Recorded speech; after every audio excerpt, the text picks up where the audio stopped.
I was kneeling at my father's grave, 7 months pregnant, tears streaming down my face when I heard laughter behind me. I turned around to see my husband, his mistress, and his entire family standing there with divorce papers, smiling. That was the day I died, and the day I was reborn. If you've ever been betrayed by someone you loved, this story will shake you to your core. Hit that subscribe button right now, because what I did next, even I didn't see coming. Watch till the very end, because the final twist will leave you speechless. My name is Camilla, and 3 years ago, I thought I was living a fairy tale.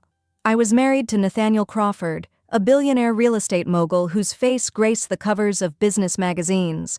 We met when I was his executive assistant, a simple girl from a middle-class family who somehow caught the eye of one of the richest men in the country. Everyone said I was lucky. Everyone said I hit the jackpot. But nobody saw what happened behind closed doors. The first cracks appeared 2 months before everything fell apart. I was standing in our marble bathroom, holding a positive pregnancy test with shaking hands. I thought Nathaniel would be thrilled. We'd talked about children, he'd promised me a family, but when I showed him that test, his face went cold, not angry, just cold, like I'd told him about a bad stock investment instead of a miracle growing inside me.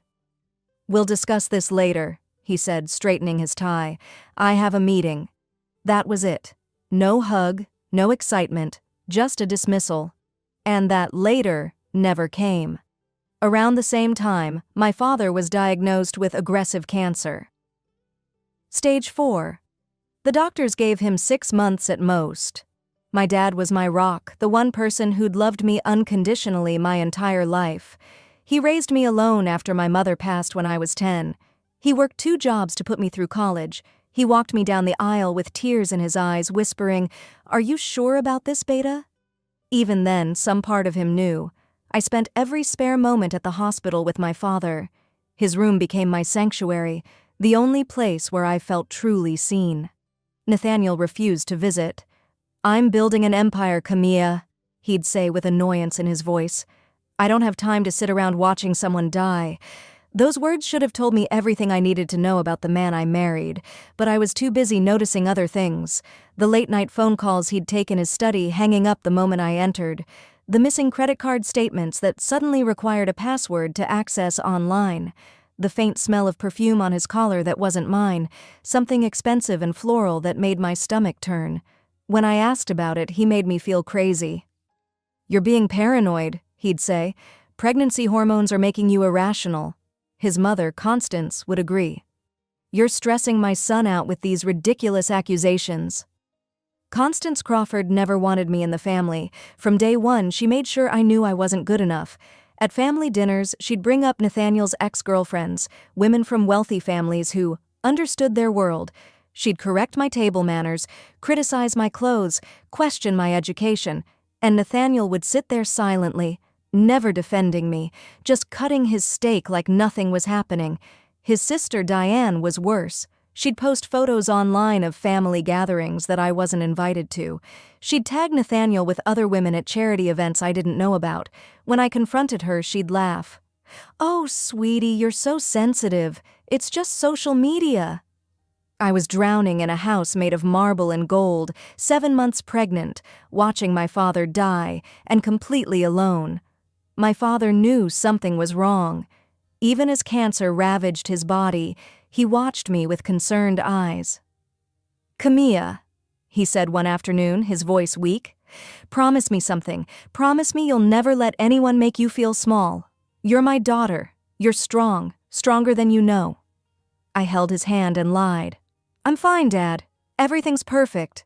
He squeezed my fingers with what little strength he had left. "Beta, when I'm gone, remember this. The truth always comes out. Always.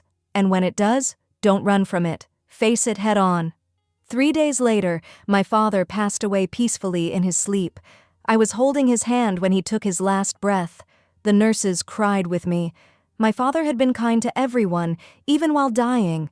He'd made jokes with the staff, thanked them for every small kindness, left them inspirational notes. He was the best man I'd ever known. And when he died, I was completely alone.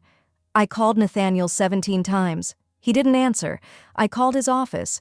His secretary said he was in meetings all day. I called his mother. She said, "Darling, people die. You need to handle this yourself. Nathaniel has important business to attend to." So I did.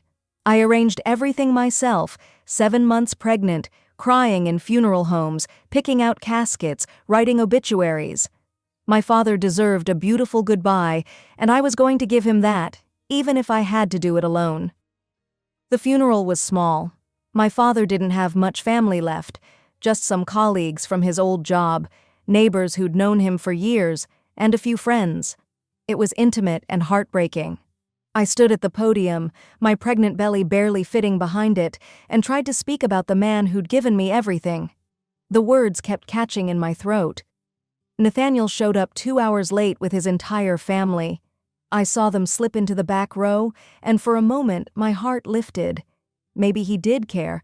Maybe he was just busy. But then I noticed they were all checking their phones, whispering to each other, and I saw Constance wearing white to a funeral.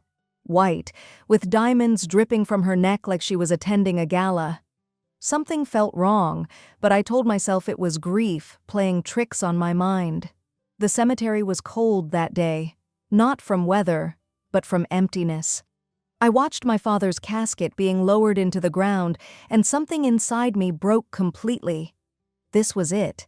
The last person who truly loved me was gone.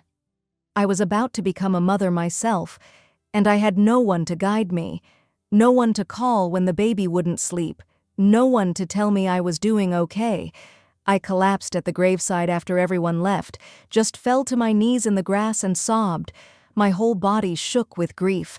I pressed my hands against my belly, feeling my daughter kick, and whispered, "I'm so sorry. I'm so sorry you'll never meet him. He would have loved you so much." That's when I heard it. Laughter. Cold, cruel laughter that cut through my grief like a knife. I turned around, tears still streaming down my face, and saw them. Nathaniel standing there with his arm around a woman I recognized as Vanessa, his childhood friend. But they weren't standing like friends. His hand was on her waist, possessive and intimate, and she was laughing. Behind them stood Constance, smiling like she'd won a prize. Diane was there too, holding up her phone, recording. And there were others, Nathaniel's business partners, some family friends, all watching me like I was entertainment. A man in a suit stepped forward. I didn't recognize him. "Camilla Martinez," he said loudly, making sure everyone could hear. "You've been served." He dropped a folder at my feet. It landed in the mud right next to my father's grave. Divorce papers. I couldn't breathe. I couldn't move. I just stared at those papers lying there, getting dirty, while the people I'd called family for 3 years stood there watching. Vanessa's voice cut through the silence. "Did you really think he'd stay with someone like you?" She laughed again, that same cruel sound. "You were just keeping the seat warm, honey." Constance stepped closer, her white dress bright against the gray headstones. "You were just a placeholder, darling. A temporary arrangement. Vanessa here is carrying his real heir, his legitimate child." The world tilted. Vanessa was pregnant. I could see it now, the small bump under her designer dress. How far along was she? 3 months? 4? Nathaniel finally spoke, his voice flat and businesslike. "The prenup is clear, Camilla. You get nothing. You have 48 hours to remove your belongings from my property. The locks will be changed at midnight tomorrow." I tried to stand, but my pregnant body wouldn't cooperate. I tried to speak, but no words came out. I just knelt there in the mud at my father's grave, while my husband and his mistress and his family laughed at me. Diane's voice was gleeful. "This is going in the family group chat. Everyone's going to love this." Then they turned and walked away. All of them. They left me there, alone, 7 months pregnant, covered in mud, at my father's fresh grave. I heard their car doors slam, engines start, gravel crunch under expensive tires. The last mourner, an elderly man who'd worked with my father, helped me to my feet. He had tears in his eyes. "I'm so sorry," he whispered. "Your father didn't deserve this. You don't deserve this." I don't remember getting to the hospital. I woke up there hours later, hooked to machines, a doctor standing over me looking worried. Dehydration, they said. Severe stress. The baby's heartbeat was irregular. I needed to stay calm. Stay calm. How do you stay calm when your entire life has been destroyed in a single moment? The 48-hour deadline wasn't a bluff. When I returned to what I'd called home for 3 years, the locks were already changed. My clothes were thrown on the lawn in trash bags like garbage. Neighbors I'd smiled at for years stood in their windows, watching, some taking pictures. The security guard who used to wish me good morning laughed as I tried to gather my things. "Guess the princess is getting evicted," he called out. "Always knew you didn't belong here." Everything happened so fast after that. Bank accounts frozen, credit cards canceled, my phone plan cut off. The car I drove repossessed because it was in Nathaniel's name. Friends I'd made in that wealthy world, women I'd had lunch with and gone shopping with, they all ghosted me, every single one. Later I found out they all knew. They'd all known about Vanessa for months. They'd watched me, pregnant and clueless, and said nothing. Some of them had even helped cover for Nathaniel, providing alibis for his business trips. I ended up in a cheap motel with $200 I'd hidden in an old purse for emergencies.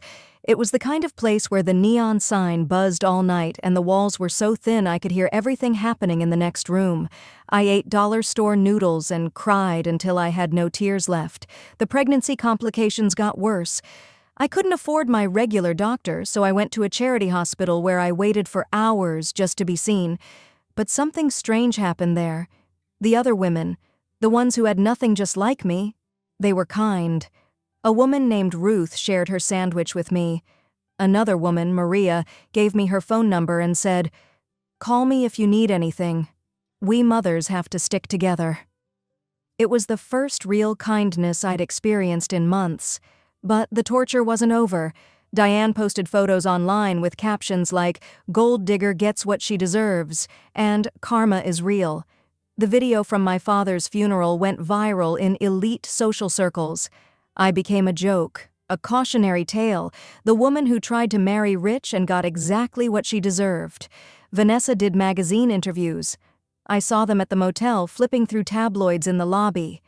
"I'm having Nathaniel's baby, his chosen heir," she said in one article, her hand on her small bump, diamond ring glittering. "Sometimes true love has to wait for the obstacles to be removed."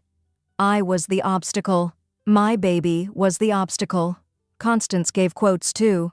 "My son finally freed himself from a terrible mistake. He's with the woman he was always meant to be with."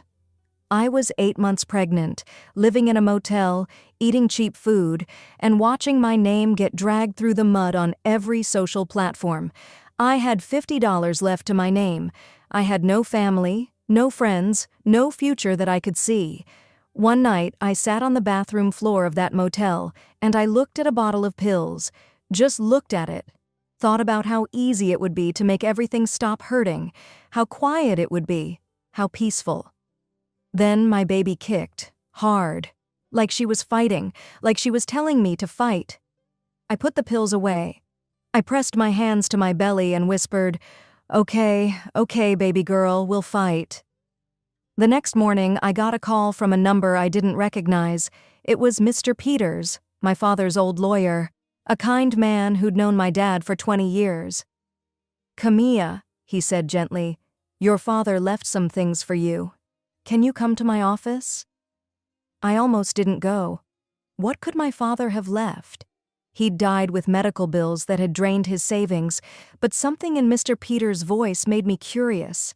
His office was small and cluttered, nothing like the sleek law firms Nathaniel used. Mr. Peters made me tea and sat across from me with sympathy in his eyes. "Your father left you $75,000 and the deed to his old warehouse property," he said, sliding papers across the desk. $75,000. It felt like a fortune after weeks of having nothing. But Mr. Peters wasn't done. "There's also this," he said, placing a safety deposit box key in my hand. He was very specific, said you could only have this after he was gone, and only if you came alone. The safety deposit box was at a small bank across town. Inside, I found a USB drive, manila folders stuffed with documents, and my father's journals. His handwriting, familiar and comforting, filled page after page, but it wasn't diary entries. It was an investigation. My father had been an investigative journalist before he retired. I knew that. What I didn't know was that he'd been investigating Nathaniel's company for months, since before he got sick. He'd known something was wrong when Nathaniel refused to visit him in the hospital. He'd seen how my husband treated me and he'd started digging. What he found was explosive. The USB drive contained evidence of fraud, tax evasion, illegal real estate deals, and offshore accounts. Documents proved that Nathaniel's empire was built on lies, shell companies, bribed city officials, stolen architectural designs, manipulated property values, money laundering. My father had compiled everything: bank statements, email exchanges, recorded phone calls, testimony from former employees who'd been silenced with legal threats and payoffs. There was a letter paperclipped to one of the folders. My father's handwriting, shaky from the medication but still legible. "My dearest Camilla, if you're reading this, he's hurt you." I knew he would. I saw it in his eyes at your wedding, that coldness he hides so well. "I'm sorry I couldn't protect you while I was alive. I'm sorry I won't be there to hold my grandchild, but I've given you a weapon, the truth. Use it. Make him pay. Not for revenge, my sweet girl, but for justice. For every person he's stepped on to build his empire. For every family he's destroyed. And for you, show him that my daughter is not someone to be thrown away. I love you, Beta. I'm so proud of you. Now go be the warrior I raised you to be." Dad. I sat in that bank vault and cried, but these weren't tears of grief anymore. They were tears of rage, of purpose, of resurrection. My father had given me everything I needed to destroy the man who'd destroyed me. 2 weeks later, I went into labor. Alone in that motel room, contractions tearing through me, I called 911 and rode to the hospital in an ambulance. The same charity hospital where I'd been going for prenatal care. The nurses recognized me, and they were angels. They held my hand, coached me through the pain, and celebrated with me when my daughter was born. I named her Hope, because that's what she was, my reason to keep going. Holding her in my arms, looking at her tiny, perfect face, I read my father's letter again, and something fundamental changed inside me. The broken woman who'd knelt at that grave died. A warrior was born. The next 6 months were the hardest of my life, but for different reasons.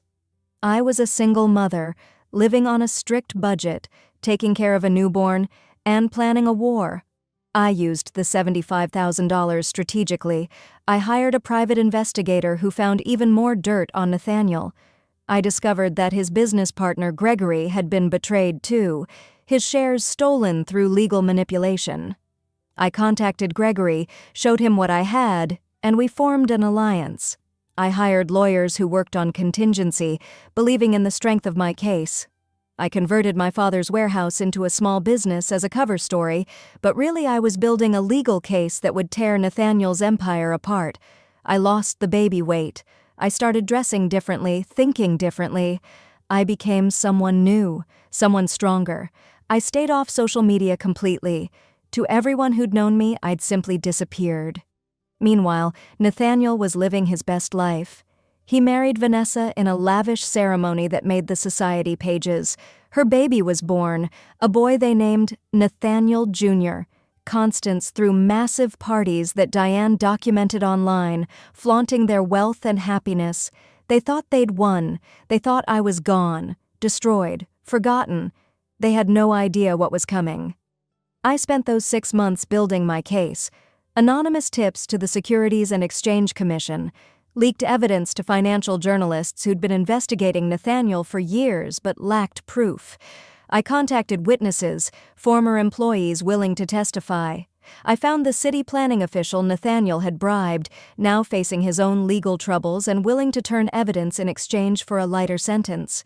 Gregory provided internal emails, board meeting notes, financial records, everything we needed. Then I made my move. Using a shell corporation, I bought 15% of Nathaniel's company shares from a desperate investor who was trying to sell before everything collapsed. It gave me legal right to attend board meetings. Nathaniel didn't know because the shares were purchased under a completely different name, a company registered in Delaware with layers of legal protection. I scheduled a special board meeting, citing shareholder concerns. It was my legal right. The day of the meeting, I dressed in a sharp burgundy suit, my father's watch on my wrist. I left Hope with Ruth, the kind woman from the hospital who'd become my friend and trusted babysitter. I looked at myself in the mirror and barely recognized the woman staring back. I looked powerful. I looked dangerous. I looked ready. The boardroom was on the 50th floor of Nathaniel's headquarters, floor-to-ceiling windows overlooking the city he thought he owned. When I walked in, the room went silent. Nathaniel was sitting at the head of the table. Vanessa was there too, playing some kind of executive role now. Constance attended as a major shareholder.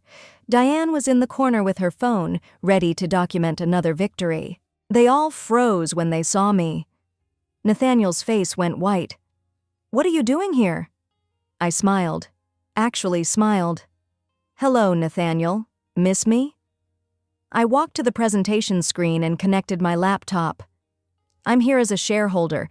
I own 15% of this company, which means I have every right to be here, and I have some information I think the board needs to see." What happened next was beautiful. I showed them everything: the fraud, the tax evasion, the shell companies, the offshore accounts, the bribed officials, the stolen designs, every dirty secret my father had uncovered and more. I had documents, emails, recorded phone calls, bank statements. I had testimony from witnesses. I had evidence that would hold up in any court in the country. The board members, wealthy investors who'd trusted Nathaniel with billions, sat there in shock as their investments crumbled before their eyes. The financial exposure was massive. Criminal charges were inevitable. Constance stood up, shaking. "This is slander. My son would never—" "Your son absolutely would," I cut her off, and he did. It's all documented. The FBI received copies of everything an hour ago. I imagine they'll be here soon. As if on cue, federal agents walked into the boardroom. They'd been waiting in the lobby, coordinating with me. Watching Nathaniel's face as he realized what was happening was worth every sleepless night of the past 6 months. "Nathaniel Crawford, you're under arrest for fraud, tax evasion, money laundering, and conspiracy." They read him his rights while putting handcuffs on his wrists. Vanessa screamed. Constance actually fainted or pretended to. Diane tried to run and was stopped by security. Her phone was confiscated as evidence of conspiracy because she'd helped cover up some of Nathaniel's activities. But I wasn't done. "There's more," I said to the remaining board members. "I've filed a civil lawsuit. The prenup is void because it was signed under fraudulent pretenses. Nathaniel misrepresented his assets and income. I'm entitled to 50% of everything. But beyond that, there's the matter of my daughter, Hope. DNA test results confirm Nathaniel is her father. I'm owed 3 years of child support calculated at his actual income level, which is substantially higher than what he reported." One of the lawyers sputtered, "That could be hundreds of millions. 340 million to be exact," I said calmly, "plus damages for emotional distress, public humiliation, and abandonment while pregnant. I'm also petitioning for full custody with supervised visitation only, given that he's now a federal criminal." Nathaniel was being led away in handcuffs, but he heard me. He turned and our eyes met. "Remember my father's grave?" I asked him quietly. "When you had those divorce papers thrown at my feet while I cried over the only person who ever loved me? You laughed. Your whole family laughed. You left me there, 7 months pregnant, and you laughed." I walked closer to him, close enough that only he could hear my next words.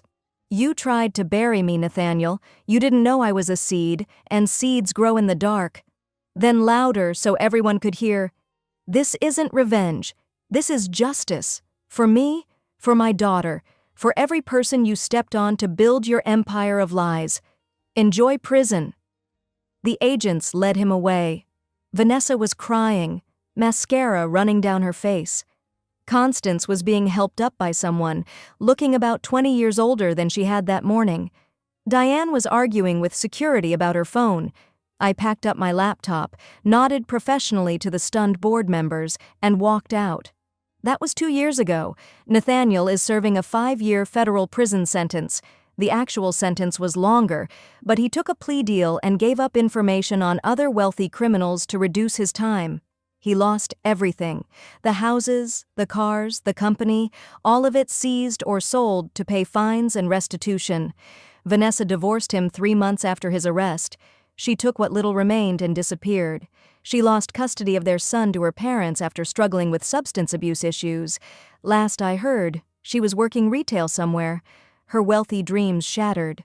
Constance lost her mansion and her lifestyle. She lives in a small apartment now, on Social Security. None of her wealthy friends talk to her anymore. The humiliation destroyed her. Diane is facing conspiracy charges. Her social media has been deleted. The woman who loved documenting everything online has disappeared from the internet completely. As for me, I use the settlement money wisely. I started a foundation in my father's name that helps women escaping domestic abuse and financial manipulation. We provide legal support, housing assistance, job training, and childcare. Ruth and Maria work for the foundation now. We've helped over 500 women start new lives. Hope is 2 years old now, happy and healthy. She has her grandfather's eyes and his kind spirit. I tell her stories about him every night. She'll never meet him, but she'll know exactly what kind of man he was. I also found love again. His name is Anthony, and I met him at a community center where I was volunteering. He's a teacher, kind and patient, and he knew me when I had nothing. He didn't care about my past or my money. He loved me for me. We're taking things slow, but Hope adores him, and that's what matters. Sometimes people ask if I feel guilty about destroying Nathaniel's life. The answer is no. I didn't destroy his life. He destroyed his own life with his choices. I just made sure he faced the consequences. There's a difference between revenge and justice. Revenge is about making someone hurt. Justice is about making things right. My father taught me that the truth always comes out. He taught me to be strong. He taught me that I was worth more than how anyone treated me. And in the end, he gave me the weapon I needed to prove all of those things. They tried to bury me at my father's grave that day. They laughed while I cried. They thought they'd won, but they didn't know that I was my father's daughter. They didn't know that I had his strength running through my veins. They didn't know that the quiet girl they dismissed was capable of bringing down an empire. The greatest revenge isn't destroying someone. It's becoming so powerful that their betrayal becomes the best thing that ever happened to you. It's rising so far above them that their laughter becomes a distant memory. I'm not the broken woman who knelt in the mud anymore. I'm the phoenix that rose from those ashes. I'm the warrior my father knew I could be. And every single day I wake up grateful that Nathaniel showed me exactly who he was, because if he hadn't, I never would have discovered who I am. This is my story, this is my truth, and this is my justice. If this story gave you chills, smash that like button right now. Subscribe to this channel because I have more stories of survival and triumph that will blow your mind. Comment below and tell me, what would you have done in my position? Would you have taken the high road or burned everything down? I want to know your thoughts. My next video drops in 3 days, and trust me, you won't want to miss it. It's about a woman who discovered her best friend had been sleeping with her husband for 10 years. What she did next is absolutely insane. Remember this, they can take everything from you, your money, your home, your dignity, but they can never take your power to rise again. Never let anyone make you feel small. You're stronger than you know. I'll see you in the next one. Stay strong, warriors.